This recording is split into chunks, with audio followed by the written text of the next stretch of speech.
have a handful of horrifying memories from kindergarten, but one particular day repeatedly comes back to haunt me.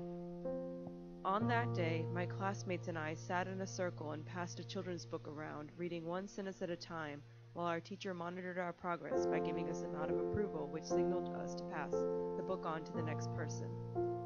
I remember sitting and waiting my turn as students stumbled, stuttered, and sobbed through their sentences.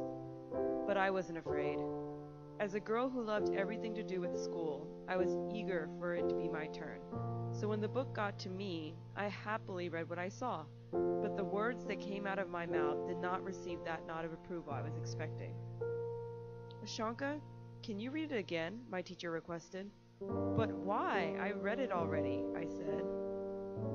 Try it again. Read it more slowly, she told me. So I did, and I began to realize what had happened. While my brain had read the English words on the page correctly, I had read them out loud in Hindi, my first and most comfortable language at the time. It was my first year learning English, and it was on that day I knew it was going to be a long process. Embarrassed by my error, I dreaded kindergarten for the rest of the week. Today, I don't remember any of the students making fun of me for reading in the wrong language, or even whether they noticed it in the same way my teacher or I did. But I do remember the motivation it gave me to try harder, to master the language that had trumped me and prove that I had learned it. Because I learn best when I am forced to break out of my comfort zone, because I am motivated by the unfamiliar. I learn best when I am given real-world tests of my knowledge, tests that prove whether I am really learning anything at all. Over the years, I've gotten a taste for the good, the bad, and the ugly when it comes to learning environments.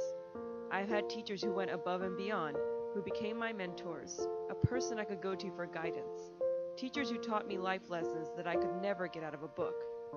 And I've had teachers who taught me about more than words on a page using current events that gave me reasons to care about those words. But I've also had teachers who forced their own opinions on me, without a care for my own, which did nothing but make me resent them, ignore them, and find myself looking for a second opinion.